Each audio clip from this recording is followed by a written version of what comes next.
নমস্কাৰ। দেখিছে যোৱাকালি আপোনালোকে গণেশৰ আৰম্ভণি প্ৰথম পাৰ্টটো দেখিলে। যোৱাকালি সেই পাৰ্টটো আপলোড কৰা হৈছিলে আৰু আজি আকৌ কাম কৰি আছোঁ দ্বিতীয় পাৰ্টটোৰ কাৰণে।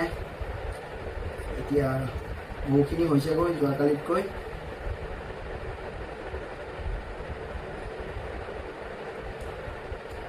লাহে লাহে কৰিছোঁ, দেখিছে এনেকৈ অলপ অলপকৈ কাটিব লাগে, বহুত সময় লাগে। এনেকৈয়ে মই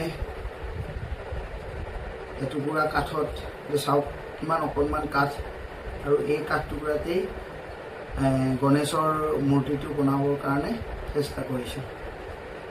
আগৰ ভিডিঅ'বিলাক মোৰ হয়তো দেখিছে, বহুত স্কাল্পচাৰ বনাইছোঁ আৰু সময়ৰ অভাৱ হেতুকে বহুতবিলাক ইমান আগবাঢ়িব নোৱাৰোঁ, কামত অলপ সময় অভাৱ হৈ যায়। সেইকাৰণে মোৰ আৰ্টবিলাকৰ কাৰণে বা স্কাল্পচাৰৰ কাৰণে অলপ শ্ল' হৈ যায়, কাৰণ প্ৰফেশ্যনেল লাইফটো আছেই। দেখিছে আহি কাপোৰ খোলাই নাই, এনেকৈ আকৌ বহি দিছোঁ। কাৰণটোৱে হ'ল কি, যে কাম কৰিবলৈ এটা ইচ্ছা, মন, আৰু এনেধৰণৰ কামবিলাক কৰিবৰ কাৰণে আপোনাৰ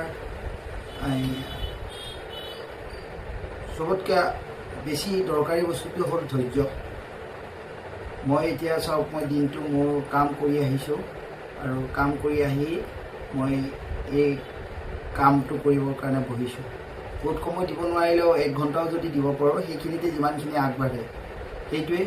আৰু এইটো মোৰ এতিয়াৰে নহয়, এই অভ্যাসটো মই 2010ৰ পৰাই সৃষ্টি কৰিছিলোঁ। যেতিয়া মই কলেজত পঢ়ি আছিলোঁ তেতিয়াৰ পৰাই মোৰ এই অভ্যাসটো চলি আছে। কাৰণ আজিলৈকে মই যিমানবিলাক মোৰ ঘৰত যিমানবিলাক ফাৰ্নিচাৰ ব্যৱহাৰ কৰিছোঁ বা মোৰ ঘৰত যিবিলাক আছে, সেই সকলোবিলাকৰ বেছিখিনিয়ে মানে 90% মোৰ নিজেই বনোৱা, নিজৰ হাতেৰে বনোৱা। আৰু এনেকুৱা নহয় যে মই সেইবোৰ এতিয়া কৰিছোঁ বা এতিয়া মই সেই কামটোকে কৰি আছোঁ, সেইটোও নহয়। মোৰ এই কামটো ষ্টাৰ্ট হৈছিলে মই যেতিয়া গ্ৰেজুৱেশ্যন কৰি আছিলোঁ তেতিয়াৰ পৰাই, আৰু এই যাত্ৰাটো মই আৰম্ভ হৈছিলোঁ তেজপুৰৰ পৰা। তেতিয়াৰ পৰাই মই এই কামবিলাক কৰি আছোঁ।